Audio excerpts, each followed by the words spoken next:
Praise the lord. దేవుని నామంలో అందరికీ వందనాలు.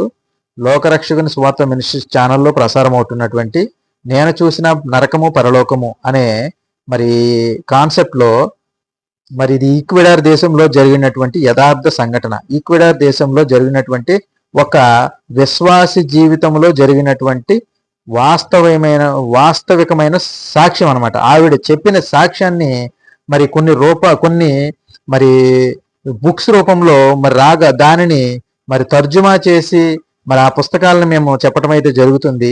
ఈ పుస్తకానికి తెలుగు కూడా మరి ఉన్నదని మరి నాకు తెలిసి ఉన్నది.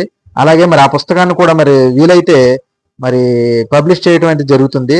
అలాగే మరి దేవుడు మన ఆమెకు చూపించినటువంటి నరకము పరలోకము అనేది మరి చనిపోయిన తర్వాత మనిషి బ్రతికి ఉన్నంతసేపు మన ఇష్టానుసారంగా బ్రతికి మరి చనిపోయిన తర్వాత లోకం ఉన్నదా లేదా, ఏంటి ఉన్నతే ఎలా ఉన్నది అని నరకాన్ని మరి పరలోకాన్ని దేవుడు చూపించిన మరి ఇతివృత్తాన్ని మరి ఇందులో క్లియర్గా మరి ఆవిడ సాక్ష్య రూపంలో చెప్పడం అయితే జరిగింది.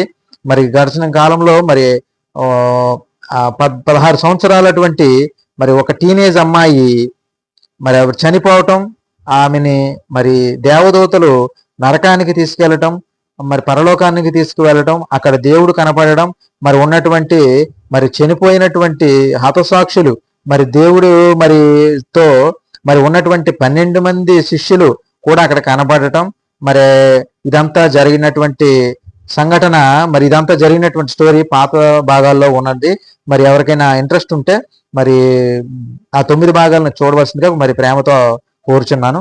ఇంకా స్టోరీలోకి వెళ్ళిపోతే 10వ భాగంలో ఏంటంటే ఏంజెలికా జిబ్రానాను గారు మరి దేవుడితో ప్రభు అయిన యేసుక్రీస్తుతో మాట్లాడిన సందర్భం బట్టి మరి ఇక్కడ సందర్భం ఉన్నది, దాన్ని వివరిస్తున్నాను. ఓ దేవా, నీకు విధేయురాలను, నీ సహాయము నాకు కావాలి ప్రభువా అని ఏడుస్తూ అడిగాను. కుమారి, నీవు తిరిగి ఇక్కడ నుండి వెళ్ళినప్పుడు నేను నీతో ఉంటాను. నా ప్రజలకు ఏమి చెప్పాలి అని భయము నీకు వద్దు. నేను నీ నోటికి తోడైయుండి నీ ద్వారా మాట్లాడతాను. కానీ అనేకులు నీకు వ్యతిరేకంగా లేస్తారు. గుర్తుంచుకో, నేను వాగ్దానము చేసినట్లుగా నిరంతరం నీకు తోడై ఉంటాను. నేను సత్యసాక్షిని అని ప్రభువు అన్నారు. నా చుట్టూ దూతలు ఉన్నారు. మిఖాయేలు దూతను గుర్తుపట్టాను. మునుపు వారితో కలిసి ఉన్నాను. మిఖాయేలు దూత ప్రత్యేకమైన విషయాన్ని చూపించబోతున్నాడు అని ప్రభు అన్నారు.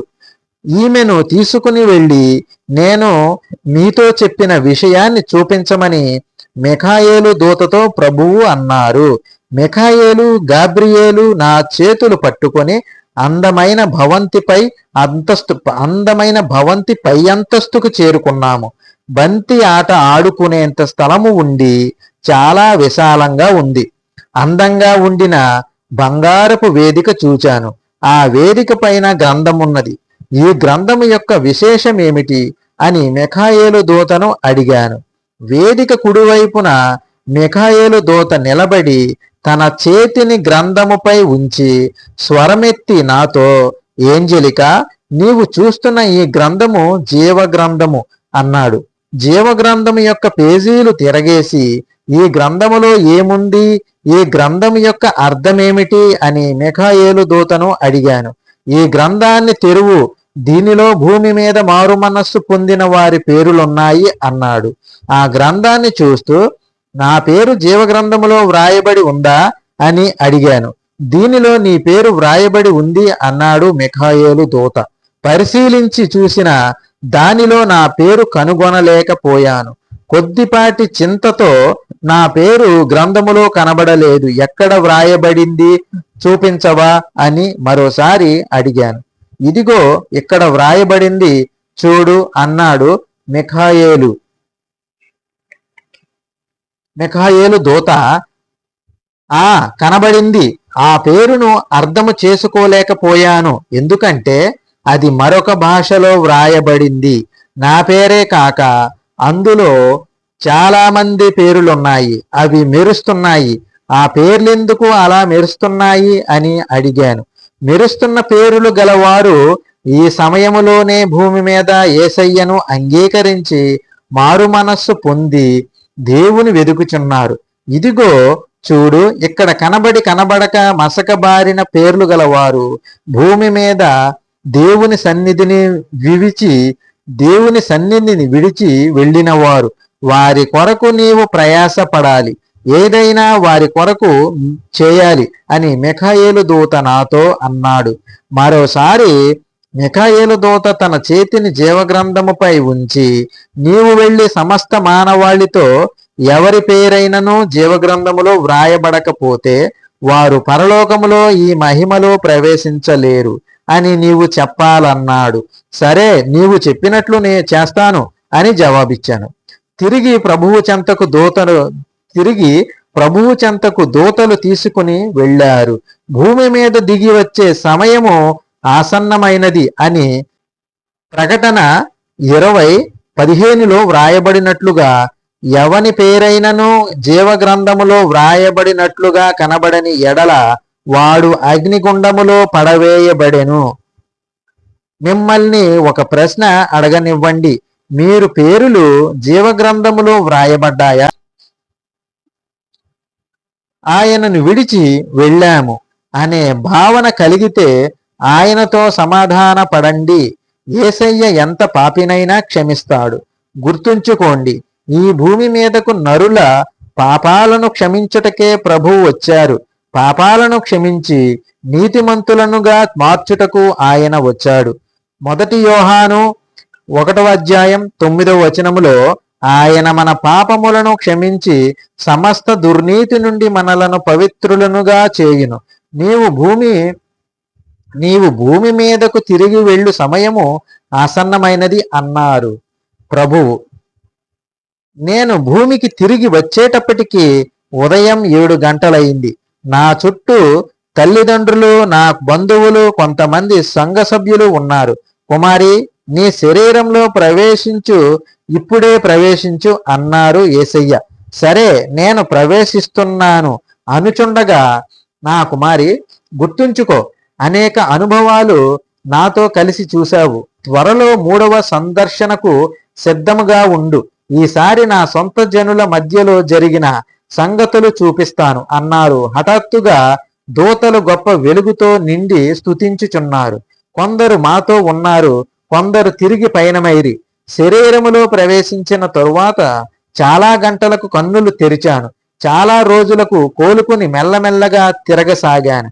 ఒక శుక్రవారం మధ్యాహ్నం, ఆదివారములు ప్రతి సంఘమునకు వెళ్ళి ప్రసంగించి సాక్ష్యము చెప్పు అన్నారు. ప్రసంగించడానికి పూర్తిగా ఆయన పని లభించింది. ఇక విరామ సమయము లేదు. బబహోయా సిటీ సంఘమునకు వెళ్ళి ప్రసంగించు అన్నారు ప్రభువు. ప్రభువా, నా పరిస్థితి చూడు, నాకు పూర్తిగా బలం లేదు, బలహీనంగా కనబడుతూ ప్రసంగించలేను అన్నాను. బలహీనంగా వ్యాధితో ఉన్నట్లు కనబడి ప్రసంగించడం నాకిష్టం లేదు అన్నాను. నా కుమారి, నీవు వెళ్ళుచూ ఉండగా నీకు బలము ఇస్తాను, శక్తి ప్రసాదిస్తాను అన్నారు. ఆదివారం 9 గంటలకు నుండి లేచాను, కానీ నాలో కొంచెం అయినా శక్తి లేదు. అటు ఇటు తూలిపోతున్నట్లుగా ఉండి, ప్రభువా, నీ మాటకు విధేయురాలనై లేచాను, నాకు బలము నివ్వు, నాకు సహాయము చెయ్యి అని గోజాడాను. నేను, మా నాన్నగారు బబహోయా సిటీ సంఘానికి పయనమైనాము. సంఘానికి చేరుకొనగా నా పరిస్థితి చూసిన పాస్టరు గారు, మీరు కుర్చీలో కూర్చుని ప్రసంగించండి, మీరు చాలా బలహీనంగా ఉన్నారు అన్నారు.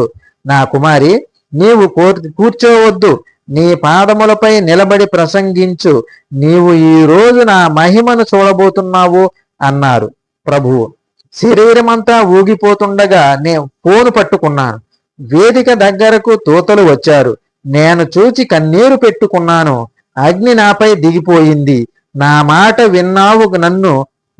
విన్నావు, నన్ను అంగీకరించావు, నిలబడ్డావు. ఇప్పుడు నేను నిన్ను అంగీకరిస్తున్నాను అని ప్రభువు చెప్పారు. ఆ సంఘములో సాక్ష్యము చెప్పుచుండగా నూతన శక్తి నన్ను తాకింది. బలహీనత పోయింది. పూర్తి శక్తితో ప్రసంగించాను. ఎవరి సహాయం లేకుండానే తిరిగి ఇంటికి పయనమైనాము. నరకము పరలోకము మూడవ దర్శనము. సహోదరి ఏంజలికా జింబ్రానా అను ఈ సహోదరి దక్షిణ అమెరికా ఖండములో ఈక్వెడార్ దేశములో నివసిస్తుంది.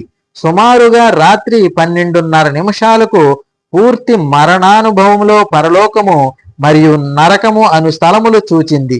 ఆమె చుట్టూ సేవకులు, ఆత్మీయ సహోదరి సహోదరులు కలిసి విజ్ఞాపనలు ప్రార్థనలు చేయుచుండగా ఆమె ఇంటి వద్ద నుండి దూతలు పరలోకమునకు తీసుకుని వెళ్ళుచు మధ్యాకాశము నుండి ఏంజలికా భూమి వైపు చూడు, దానిపైనున్న సంఘాలను సహవాసాలను చూడు, అదిగో ఆ సంఘములో 20,000 మంది సభ్యులున్నారు, ఆ సంఘములో 10,000 మంది సభ్యులున్నారు, అదిగో మరో సంఘాన్ని చూడు, 1000 మంది విశ్వాసులున్నారు.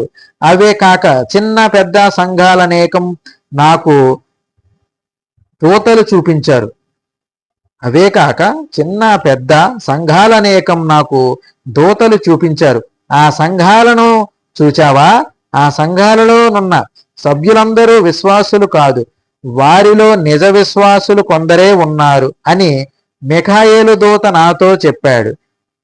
నీకు ఏమి చూపించమన్నారో దానినే మేము నీకు చూపించాలి అని మిఖాయేలు దూత చెప్పుచో భూమి మీద చూడు, సంఘాలు పాపముతో నిండిపోయాయి, చాలా సంఘాలలో పాపమున్నది, విశ్వాసులనేకులు ఆత్మీయతలో చనిపోయారు అని మిఖాయేలు దూత నాతో చెప్పాడు.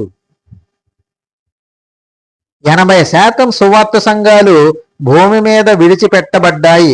కారణము వారు ఆత్మీయంగా చల్లారిపోయారు, దేవుని సన్నిధిని వెదకడము లేదు, పాపము చేత బలహీనులైపోయారు, నిరుత్సాహము వారిని ఆవహించింది. 20% విశ్వాసులు మాత్రమే ప్రభువుతో ఉండటానికి పెండ్లి విందులో పాల్గొనటానికి ఎత్తబడ్డారు. ఈ 20% మాత్రమే నిజ క్రైస్తవులుగా ఉన్నారు. అందుకే ఆయన వాక్యము ఇలా చెబుతుంది, అనేకులు పిలువబడతారు, ఏర్పాటులో ఉన్నది కొందరే. మత్తయి సువార్త 22:14. అనేకమైన సంఘముల మధ్య ఏమి జరుగుతుందో ఒకసారి చెప్పనివ్వండి. సంఘాల మధ్య మత సంబంధ కార్యక్రమాలుంటాయి. వాటిలో దేవుని వాక్యానికి స్థానముండదు, విధేయత ఉండదు. సంఘములో సహోదరులందరూ సంతోషంగా గడుపుతారు, స్తుతిస్తారు, ఆనందిస్తారు, నాట్యమాడతారు, భాషల్లో మాట్లాడతారు. మంచిదే, కాని వారు గృహము చేరగానే పూర్తి విరుద్ధంగా మారిపోతారు. వారు దయ్యాలుగా మారిపోయినట్లుగా ప్రవర్తిస్తారు. ఇంటికి చేరగానే దారుణంగా దుర్భాషలాడతారు, దేవుని హృదయాన్ని గాయపరుస్తారు, ప్రార్థించరు, దేవుని వాక్యం చదవరు, అసలు ఆయన సన్నిధినే వెదకరు. దేవాది దేవుడు మనల్ని భూమి మీద వదిలేయాలని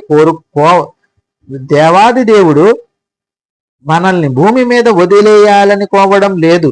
దేవాది దేవుని రాకడలో 80% సంఘం సిద్ధంగా లేదు.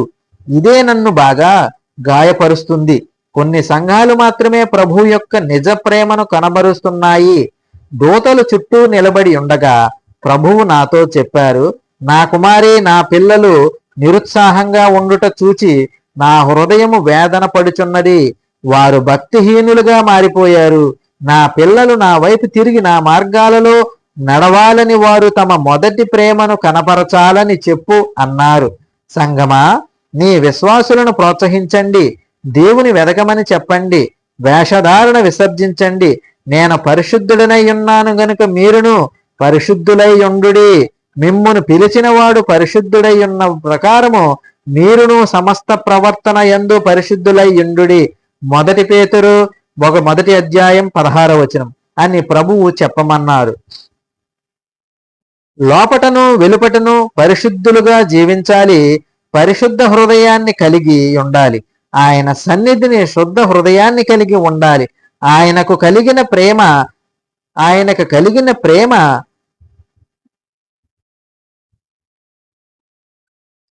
ఆయన సన్నిధిని శుద్ధ హృదయాన్ని కలిగి ఉండాలి. ఆయనకు కలిగిన ప్రేమ గల శుద్ధ. ప్రకటన గ్రంథము 3:15-16. నీ క్రియలు నేనెరుగుదును, నీవు చల్లగానైనను వెచ్చగానైనను లేవు. నీవు చల్లగా గాని వెచ్చగా గాని ఉండిన మేలు, నీవు వెచ్చగా గాని చల్లగా గాని ఉండక నులివెచ్చగా ఉన్నావు గనుక నేను నిన్ను నా నోట నుండి ఉమ్మి వేయ ఉద్దేశించుచున్నాను. ప్రకటన గ్రంథము 3:19. నేను ప్రేమించిన వారినందరినీ గద్దించి శిక్షించుచున్నాను గనుక నీవు ఆసక్తి కలిగి మారు మనస్సు పొందుము. పరలోక రాజ్యము. నీవు ఇప్పుడు సిద్ధంగా ఉన్నావా? తన చిత్తాన్ని నీకు తెలియజేయుటకు మమ్ములను పంపారు అని దూతలు అన్నారు. నేను సిద్ధముగా ఉన్నాను అన్నాను. ఆ సమయమందే నా భయాలన్నీ మాయమైనాయి. ఇంతకు మునుపు 2 దర్శనాల కంటే ఈసారి భిన్నంగా ఉంది. ఈ సందర్శనములో నేరుగా పరలోకానికి చేరాను. పరలోకములో తెల్లని అందమైన వస్త్రాలు ధరించాను. పరలోక దూతలతో కలిసి నడవడం ఆనందంగా ఉంది. స్తుతులు దూతలు నర్పించుచుండిరి. నా కుమారి, చాలా విషయాలు చూపించాలనుకుంటున్నాను అన్నారు ప్రభువు. నా మొదటి దర్శనములో సూచినట్లుగా అందమైన తోటలు పువ్వులు చూశాను. పరలోకములో ఉన్న పిల్లలు. అందమైన తోటలో మేము ప్రవేశించి చూడగా అక్కడ విస్తారంగా ఉన్న పిల్లలతో నిండిపోయింది ఆ తోట. అక్కడ 2-3 సంవత్సరాల వయస్సు గల పిల్లలున్నారు. వారు పాటలు పాడుచు నాట్యము చేయుచున్నారు. ఇలాంటి పిల్లలతో ఈ స్థలము నిండిపోయి ఉంది. ఈ పిల్లలు చంపబడిరి, గర్భస్రావము చేయబడి చంపబడిరి. వీరిలో కొందరు పిల్లలను వారి తల్లులే చంపారు అని దూత వివరించింది. ఆ పిల్లలు చక్కగా ఆరాధిస్తున్నారు, నాట్యమాడుచున్నారు. వారి చేతులలో గుండ్రంగా తిరిగే ఆట వస్తువులున్నాయి. వారి దగ్గరకు వెళ్ళాను. ఈరోజు అలాంటి పిల్లలను ప్రేమించు గొప్ప హృదయాన్ని నీకు ఇవ్వబోతున్నాడు అని మిఖాయేలు దూతన చెప్పారు. నాకైతే పిల్లలంటే ఇష్టమే. వారి అల్లరి అరుపులు, వారి మాటలు నేను భరించలేను. కానీ ఇక్కడైతే వారి దగ్గర కూర్చోగలిగాను. పిల్లల విషయములో నూతనమైన ప్రేమ నీకు ఇవ్వబోతున్నాడు. భూమిపైకి వెళ్ళినప్పుడు పిల్లలకు మధురంగా కనబడబోతున్నావు. వారు నీ కొరకు ఎదురు చూస్తారు. నీవు దీవెనకరంగా ఉంటావు. ఆ ప్రేమను యేసయ్య ఎందుకు ఇవ్వాలనుకుంటున్నాడో తెలుసా? వారి హృదయాలను నీవు గెలుచుకునేటట్లు చేయుట కొరకు అన్నాడు మిఖాయేలు దూత. నరకములో అనేక మంది పిల్లలున్నారు. వారి తల్లిదండ్రుల దగ్గరకు వెళ్ళి వారి పిల్లల గురించి మాట్లాడి వారి విషయాలు చెప్పాలి అన్నారు. తమ తరములో చాలా మంది పిల్లలు తిరుగుబాటు స్వభావము కలిగి ఉన్నారు. పిల్లలు తల్లిదండ్రులకు లోబడటం లేదు. టీవీని బట్టి పిల్లలను పెద్దలను సాతాను మోసగిస్తుంది. టీవీ కార్యక్రమాలు వారికి క్రమశిక్షణనివ్వవు. పిల్లలు లైంగిక వీడియోలు చూస్తున్నారు. ఈ సంగతి తల్లిదండ్రులు తెలుసుకోవడం లేదు. టీవీ విద్య కాదు, కార్టూన్ బొమ్మల ద్వారా పిల్లలను సాతాను ప్రేరేపిస్తుంది, తిరుగుబాటుదారులుగా మార్చివేయుచున్నది. ఈ విధంగా ఎప్పటికీ తల్లిదండ్రులకు అవిధేయులుగా తిరుగుబాటుదారులుగా పిల్లలుంటున్నారు.